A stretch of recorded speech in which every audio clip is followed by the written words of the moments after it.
Hola, hola, ¿cómo están? Bienvenidos al primer módulo de Consejería Cristiana. Es una gran bendición que estés acá y bueno, quiero compartirte unos puntos específicos, un material que te va a servir muchísimo para la labor que estás desarrollando y para que puedas formarte como un consejero que pueda brindar un trabajo mucho más integral a lo que ya vienes haciendo. Entonces, nuestro módulo de hoy que iniciamos se llama Fundamentos Bíblicos y Psicológicos de la Consejería Cristiana. El mismo nombre invita a una experiencia de formación donde se integran tanto la parte de la psicología como la parte de la teología, que es bien importante, que por mucho tiempo estuvo divorciados y que nos ha creado una serie de dificultades dentro de las iglesias y también fuera de ellas. La consejería cristiana no surge como una práctica improvisada ni únicamente un devocional, ¿verdad? Porque a veces creemos que cualquier consejo o cualquier palabra que yo le pueda dar a alguien, ya eso me hace un consejero, ¿no? Es una labor profundamente humana y espiritual que requiere formación, discernimiento, ética y comprensión del ser humano en su totalidad. Recuerde que somos seres que tenemos espíritu, que tenemos alma y que tenemos cuerpo, ¿verdad? Este módulo entonces establece las bases sobre las cuales se edifica todo el proceso formativo del consejero cristiano, la persona humana, ¿verdad? Integrando la revelación bíblica con los aportes de la psicología y la consejería contemporánea. Comprender estos fundamentos nos van a enseñar como consejeros a acompañar sin dañar, a orientar sin imponer, a sanar sin invadir y a discernir cuándo nuestro rol pastoral o ministerial es suficiente y cuándo es necesario derivar a un profesional. Objetivo general del módulo: establecer las bases bíblicas, antropológicas y psicológicas de la consejería cristiana, comprendiendo su propósito, alcance y límites dentro del acompañamiento pastoral y humano. Dentro de los objetivos específicos que vamos a tener en este taller, en este módulo, al finalizar este módulo, el participante será capaz de comprender la consejería cristiana como un ministerio de acompañamiento integral. Diferenciar la consejería cristiana de la psicoterapia clínica, que es muy importante hacer esa diferenciación. Reconocer la visión bíblica del ser humano como un ser integral, identificar los diferentes aportes que la psicología ha dado al proceso de consejería y ejercer la consejería desde una postura ética, empática y responsable. Muy bien, entonces vamos con el fundamento bíblico de la consejería cristiana y yo quiero iniciar con una pequeña pregunta de reflexión, una pequeña pregunta inicial. Cuando alguien se acerca a ti con un problema o un momento difícil que no sabe manejar, ¿qué haces? ¿Tiendes a darles más respuestas rápidas o a escuchar sin intervenir o a caminar con esa persona buscando juntos una comprensión? ¿Qué es lo que realmente haces? De acuerdo a tu respuesta, quiero hacerte otra pregunta. ¿De dónde crees que aprendiste esa forma de acompañar? ¿Qué aspectos de esa manera de acompañar ayudan y cuáles pudieran limitar el proceso de la otra persona? ¿O qué crees que significa acompañar a alguien de una forma que honre y respete que honre a Dios y que respete a esa persona, ¿verdad? Probablemente diremos, bueno, yo tengo que darle una respuesta a la persona que está abordándome con una pregunta. O tal vez dirás, también podemos decir, no, yo puedo, desde mi perspectiva, darle una solución, ¿verdad? Pero realmente ninguna de esas opciones son valiosas para la otra persona, ¿verdad? Lo que tenemos que hacer es caminar con esa persona buscando juntos la comprensión de su situación. Muy bien, vamos ahora a hablar acerca de la consejería cristiana en diálogo con la comprensión del ser humano. Vivimos en una época en la que el interés por comprender al ser humano se ha intensificado de manera impresionante, o sea, es un boom en distintos espacios: educación, familia, liderazgo, economía, cultura, salud, relaciones sociales. Se observa un creciente deseo por entender la dinámica del ser humano, cómo piensan las personas, cómo toman decisiones, por qué sufren, cómo se relacionan y qué necesitan para vivir con mayor estabilidad y sentido. En este contexto, entonces la psicología ha tenido una presencia significativa porque muchísimas corrientes y muchísimas tendencias han intentado dar respuesta a esa necesidad que tiene el ser humano, ¿verdad? Entonces, y también ha intentado describir los procesos emocionales, conductuales y relacionales que forman parte de la experiencia humana. La psicología no puede estar desconectada porque la psicología es la ciencia que estudia la conducta humana, ¿verdad? Y que sabemos que somos formados por Dios, tenemos claramente la comprensión de que Dios es nuestro creador, pero tenemos que comprender cómo fue la creación que Él hizo, ¿verdad? Entonces, por eso es que necesitamos mucho el tema de la psicología. De hecho, su lenguaje y sus conceptos han permeado la vida cotidiana de muchas maneras. Hoy la gente dice, estoy depre. Hoy la gente dice, yo creo que fulano es bipolar. Hoy la gente menciona ya e integra muchos conceptos de la psicología, de pronto no de la manera correcta, pero sí mostrando que tiene presencia esa área ya en su vida, ¿verdad? Entonces, quienes utilizamos los términos relacionados con ella para explicar nuestras vivencias y nuestros conflictos. Ahora, una pregunta entonces, ante esta realidad, quienes servimos desde la fe cristiana nos enfrentamos a una tensión legítima. ¿Cuál es? ¿Cómo relacionarnos con este conocimiento? ¿Cómo uso yo la psicología en beneficio, verdad, de los procesos espirituales que estoy manejando para orientar a alguien? ¿Cómo debo asumirlo? ¿Debemos asumirlo sin cuestionarlo? Es decir, aceptar todo lo que la psicología dice, o debemos rechazarlo por completo. Sería bien interesante averiguar si pudiéramos también establecer un diálogo prudente entre la fe y la comprensión humana. Y esa es la invitación que este módulo le hace, ¿verdad? La historia muestra que en distintos momentos algunos sectores cristianos reaccionaron con desconfianza frente a la psicología, porque temían que sustituyera la dimensión espiritual del ser humano, ¿verdad? Otros, en cambio, adoptaron sus planteamientos sin suficiente discernimiento, corriendo el riesgo de diluir la visión bíblica de la persona. No podemos irnos a ninguno de los dos extremos. Sin embargo, ninguna de esas posturas extremas ofrece una respuesta adecuada al desafío del acompañamiento pastoral. Ignorar el conocimiento sobre la conducta humana no elimina la realidad que las personas enfrentan. Espiritualizar todo no elimina la vida emocional que cada persona tiene. El dolor emocional, los conflictos de relación, las crisis personales y las luchas internas existen independientemente del lenguaje que utilicemos para describirlo. A la vez, asumir cualquier teoría sin evaluarla a la luz de la fe también puede llevar a interpretaciones reduccionistas del ser humano. Solamente eres lo que sientes, y no, nosotros no somos lo que sentimos. Nosotros somos somos lo que comprendemos de la verdad que nos habita, ¿verdad? Nosotros somos lo que aceptamos de esa verdad que Dios nos ha dado. Él es quien dice quiénes somos. La tarea del consejero cristiano no es negar entonces la observación humana ni absolutizarla, sino ejercer discernimiento. Ahí está la clave. Dios, en su gracia común, ha permitido que a lo largo del tiempo se descubran aspectos valiosos acerca de la manera en que las personas reaccionan, aprenden, se relacionan y enfrentan sus dificultades. Esos hallazgos no son perfectos ni definitivos, pero pueden contribuir a una comprensión más amplia cuando se examina con sabiduría y se someten al criterio de las Escrituras.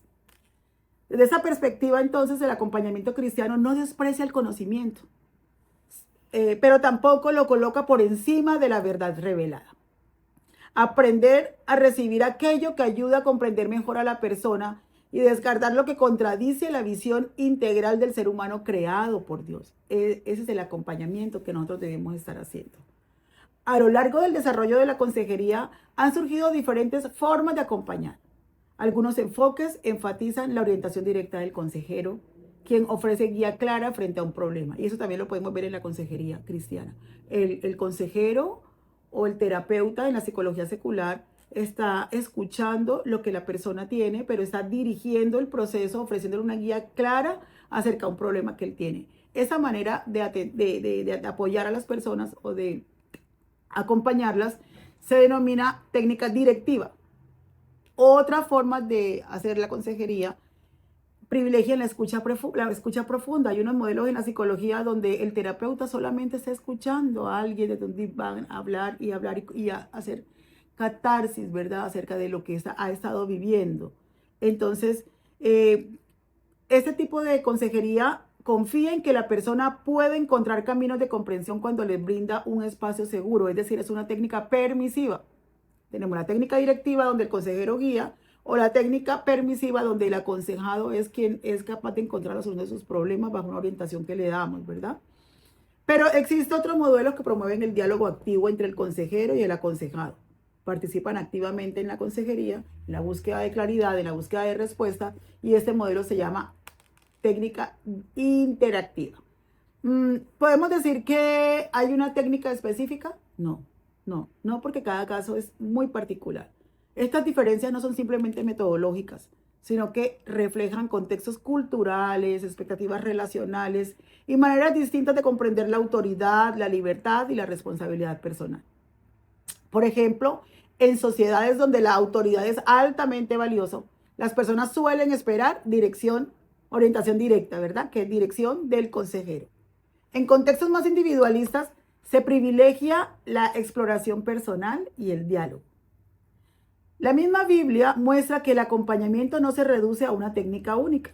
Si vemos, por ejemplo, el modelo de Jesús, Jesús se relacionó con las personas de maneras diversas, en ocasiones confrontó con claridad, en otras escuchó antes de responder, en otras enseñó mediante preguntas, caminó junto a quienes necesitaban comprender y compartió espacios cotidianos donde la información ocurría en medio de la relación, ¿verdad? En ese caminar, Jesús iba formando el carácter de sus seguidores, de sus apóstoles, de sus discípulos, ¿verdad? Por ello, la consejería cristiana no consiste en defender un modelo rígido ni en absolutizar modelos humanos, sino en aprender a acompañar desde la verdad, la gracia, pero también desde la responsabilidad, ¿sí? Cuando las técnicas se convierten en motivo de superioridad o de competencia, dejan de servir al propósito del cuidado pastoral y pueden incluso dañar a quienes están buscando la ayuda. Entonces, el llamado del consejero cristiano es más amplio y más exigente. Formarse con humildad, comprender al ser humano con respeto, utilizar los recursos disponibles con discernimiento y ejercer su servicio de manera coherente con el carácter de Cristo. Acompañar no es aplicar fórmulas, sino participar responsablemente en el cuidado de personas reales, con historias reales y delante de Dios. O sea que tenemos una gran responsabilidad, ¿verdad? Muy bien. La consejería como ministerio de restauración. La consejería es un ministerio y hay quienes dicen que la consejería es un discipulado. Hay un libro de un escritor increíble, al cual admiro profundamente, el doctor Neil T. Anderson, discipulado en consejería, que me ha ayudado montones a entender el propósito de la consejería y también a entender los antecedentes, ¿verdad? De por qué integrar la parte humana con el componente espiritual para poder tener respuestas de discípulos maduros con criterio y que forman a otros con esa misma madurez. La escritura presenta el cuidado del alma como una responsabilidad comunitaria y pastoral. El apóstol Pablo exhorta: hermanos, si alguno fuere sorprendido en falta, vosotros que sois espirituales, restauradle con espíritu de mansedumbre. Y aquí la palabra restaurar, ¿qué implica? Implica reparar, implica acompañar, implica devolver al estado original, no condenar ni controlar. Bien importante que tengamos muy presente esto. Jesús mismo ejerció un ministerio de acompañamiento cercano, empático y transformador, escuchando historias, validando el dolor, guiando hacia la verdad, ¿verdad? Jesús tuvo un modelo increíble y él es el gran consejero, él es el, ¿verdad? Él es el gran consejero que nosotros tenemos, el modelo de él. El admirable consejero. Veamos entonces su modelo como consejero. Me encanta que Jesús nunca actuó desde la imposición y a veces nosotros tomamos posturas, bien sea por el nivel de autoridad que tenemos frente a las personas o bien sea porque creemos que como yo soy el consejero tengo la autoridad para hacerle ver a esa persona, pero Dios nunca trabajó desde la imposición. Jesús siempre trabajó desde la relación. En su trato con personas quebrantadas observamos principios claves. Y si no, recordemos la escucha activa que él empleó en Juan 4, ¿verdad? La empatía en Juan 11:35, la confrontación amorosa en Juan 8, cuando vimos espacios, por ejemplo, del joven rico. En esos momentos Jesús, o la mujer samaritana, Jesús nunca impuso, ¿verdad? Él jamás impuso su postura de querer al Salvador, querer al Mesías para sacar de ellos, no, sino que por el contrario les dio a ellos la oportunidad de que pudieran descubrir lo que había en su interior. Jesús restauraba la dignidad de las personas y te daba dirección espiritual sin coerción. Entonces, este modelo deriva fundamentalmente en los principios modernos de la consejería humanista, lo cual evidencia que la fe cristiana y la psicología no son opuestas, sino complementarias cuando se encuentran correctamente. Y miremos qué posturas del counseling humanista podemos tener. Por ejemplo, la psicología humanista, que sabemos que el fundador o el pionero de esa es el doctor Carl Rogers, aporta principios esenciales que hoy se consideran básicos en cualquier relación de ayuda. Escuche: empatía, aceptación positiva e incondicional y congruencia o autenticidad. ¿Le suena a lo que hablábamos del modelo de Jesús? ¿Sí ve cómo permeó esa verdad? ¿Cierto? Estos principios no contradicen la fe cristiana, sino que por el contrario reflejan el carácter de Cristo en el acompañamiento humano. La consejería cristiana incorpora esos elementos también, reconociendo que la relación terapéutica es sanadora en sí misma. La relación mentora, la relación que tú estableces con el otro para ayudarlo, es sanadora en sí misma. Pero bien, vamos a hablar específicamente del counseling, de la consejería como disciplina. Y la consejería es una disciplina orientada al acompañamiento, la orientación y el fortalecimiento personal. Y se diferencia de la psicoterapia clínica, que es bien importante que lo tenga claro, porque usted no va a manejar procesos clínicos, usted no va a manejar salud mental, ¿verdad? Eso lo hacen los profesionales, eso se deriva a un profesional. Nosotros no diagnosticamos trastornos mentales a menos que el consejero sea psicólogo o que sea psiquiatra, ¿verdad? No aplicamos tratamiento psicológico especializado desde la postura de consejero, a menos que yo sea psicólogo o que sea psiquiatra y estoy ofreciendo también ese tipo de servicios. La consejería se centra en procesos de vida, crisis, decisiones y crecimiento personal. La consejería cristiana se ubica dentro de este marco con un énfasis espiritual y pastoral. Muy bien, entonces vamos a ver la antropología bíblica y psicológica como el ser humano como un ser integral, ¿verdad? Primero vamos a ver la visión bíblica del ser humano. La Biblia presenta al ser humano como un ser integral. ¿Se acuerdan en 1 de Tesalonicenses 5:23? Dice, y todo vuestro ser, espíritu, alma y cuerpo se ha guardado irreprensible. ¿Qué implica entonces esto? Implica que lo espiritual afecta a lo emocional, que lo emocional afecta a lo físico, pero también de manera contraria, por ahí como dijo una respuesta de una reina, pero sí, así implica, eso implica, ¿verdad? Siempre que me llega alguien en la consulta, sí, yo llego a la conclusión con ellos diciéndole, mire, su vida emocional jamás va a mejorar si su vida espiritual no está a un nivel de madurez y de encuentro con Dios. Igualmente, su vida espiritual jamás va a funcionar al 100, su relación con Dios no va a funcionar al 100 si usted tiene todavía conflictos internos no resueltos, conflictos emocionales no resueltos, heridas, traumas, apegos, ¿verdad? Entonces, no es posible acompañar espiritualmente ignorando la dimensión emocional o mental. Entonces, veamos, por ejemplo, una comparación, un enfoque fragmentado, un enfoque que solamente se mira una sola de las áreas versus un enfoque integral. El enfoque fragmentado solamente ora.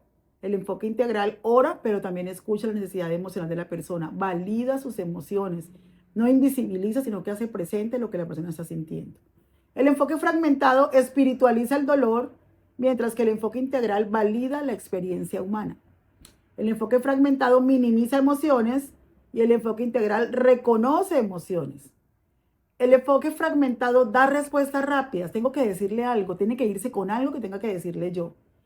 El enfoque integral acompaña procesos. La respuesta se va construyendo entre la relación que va mejorando de Dios y de esa persona.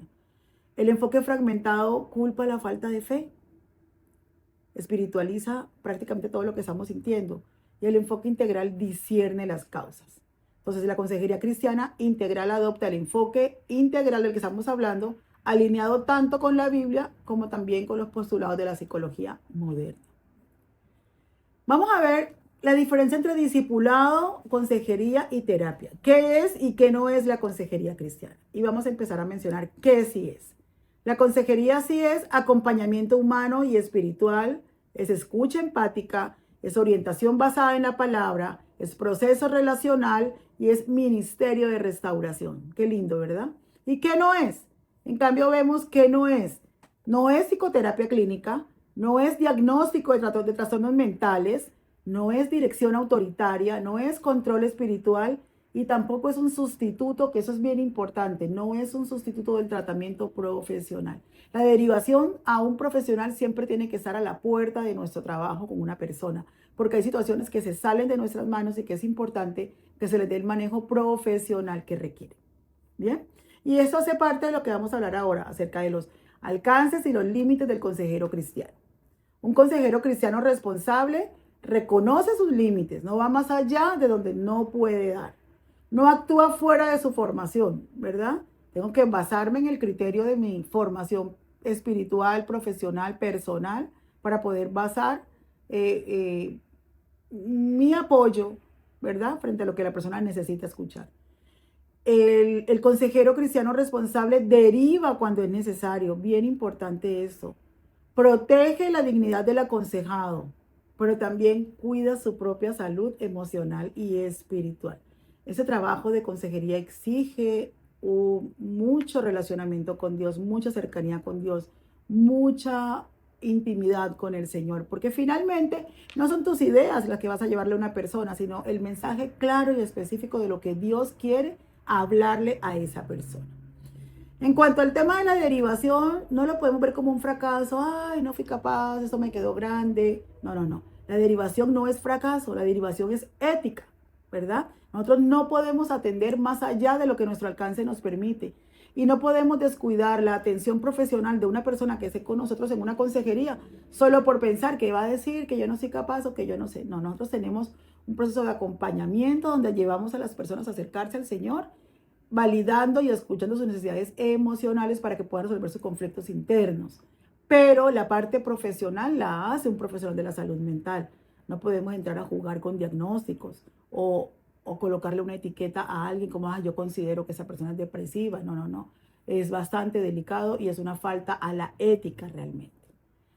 Y bueno, vamos a entrar en la parte práctica. Vamos a mirar unos pequeños casitos donde me gustaría que usted reflexionara acerca de ellos y ahí en sus cuadernos, en sus notas, usted pudiera escribir. Y mire este primer caso del que le voy a hablar. Una persona expresa tristeza profunda tras una pérdida reciente, ¿verdad?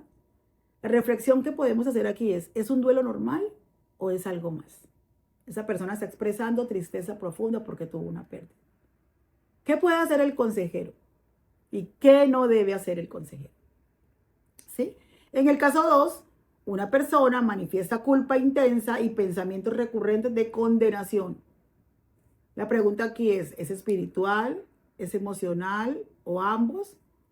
¿Y cómo podemos aplicar sin invalidar, cómo podemos aplicar la palabra de Dios sin invalidar el dolor? Es decir, cómo podemos hablar de la verdad de Dios sin hacer invisible lo que la persona está sintiendo, ¿verdad?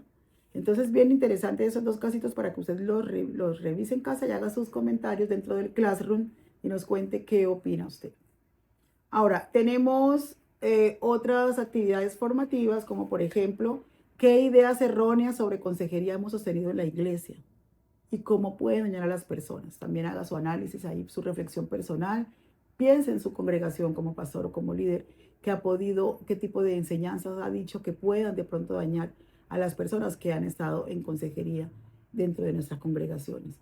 Y vamos a hacer un estudio bíblico guiado, vamos a analizar Juan 4 desde la perspectiva del acompañamiento. Vamos a identificar actitudes de Jesús aplicables a la consejería. ¿Qué hizo Jesús en esa historia, verdad? Y luego tenemos un compromiso personal donde cada participante va a escribir qué tipo de consejero desea ser, qué límites debe aprender a respetar. Preguntas de reflexión. ¿He confundido consejería con control espiritual? A veces no creemos, pero sí tenemos un poco de eso. ¿Estoy dispuesto a formarme y derivar cuando sea necesario? Recordemos, ética del consejero. ¿Veo a la persona como un ser integral o estoy enfocada en una sola área de esa persona?